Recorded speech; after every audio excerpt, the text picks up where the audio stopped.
नमस्कार, बक्षीस किचनमध्ये तुम्हाला सगळ्यांचं सहर्ष स्वागत आहे। आता आज जी रेसिपी मी तुम्हाला दाखवणार आहे ती आहे उपासाचं लिंबाचं लोणचं।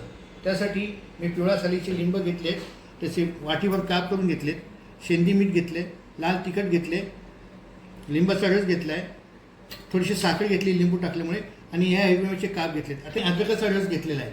आता ह्यासाठी जे आहे ते मी ह्या मिरच्या वापरल्या, हे काकडा मिरची, ही लवंगी मिरची, याचे सगळे काप केले। तिन्ही मिरचीचं मी लोणचं घेतलं आणि हे लाल तिखट पण टाकणार आहे। आता आपण हे कालवायचं। त्या लिंबाच्या फोडी घेतल्या, त्याच्यामध्ये आवश्यकतेनुसार जे आहे ते आपल्याला शेंदी मीठ टाकायचे। नंतर तुम्हाला कमी जास्त झालं टाकता येतं, किंवा लिंबाच्या फोडी अजून लागत असेल तुम्ही टाकू शकता। हे आमचं घरचं उपासाचं लाल तिखट आहे, एक 1.5 चमचा घेतलेलं आहे। 1 चमचा साखर टाकायची।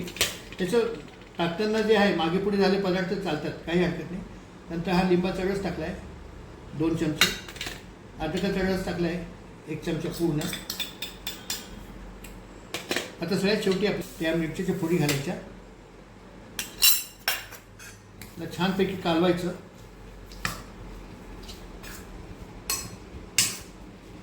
आपण बघू शकता आपलं छानपैकी लिंबाचं तिखट घातलेलं उपासाचं लिंबू मिरचीचं लोणचं तयार झालेलं आहे। आता ह्याच्यामध्ये जे काही पदार्थ चव पाहिल्यावरती कमी पडतात ते आपण पुन्हा टाकू शकतात। लिंबही ॲड करू शकतात, मिरची तुकडे ॲड करू शकतात। आपण बघू शकता आपलं उपासाचं लिंबू, काकडा मिरची, लवंगी मिरचीचं लिंबाचं रस टाकून केलेलं, फोडी टाकून केलेलं उपासाचं छानपैकी लोणचं तयार झालेलं आहे। आता हे आपण एका बरणीमध्ये भरून ठेवूया। तुम्ही कुठलीही बरणी घेऊ शकता, काचेची घेऊ शकता, प्लास्टिकची घेऊ, फक्त ती एअर टाईट पाहिजे।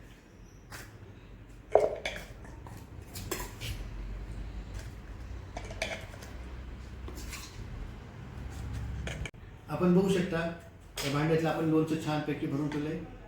आता हे 2 दिवसांनी खायला रापल्यावरती छान लागतं। आपण हे उपासाला, कुठल्याही उपासाला करून पाहू शकता, खूप छान लागतं। उपासाच्या पदार्थामुळे छान लागतं। आता हे एअरटाईट बरणीमध्ये आपण झाकून ठेवायचं। छानपैकी आपलं उपासाचं लोणचं खाण्यासाठी आहे।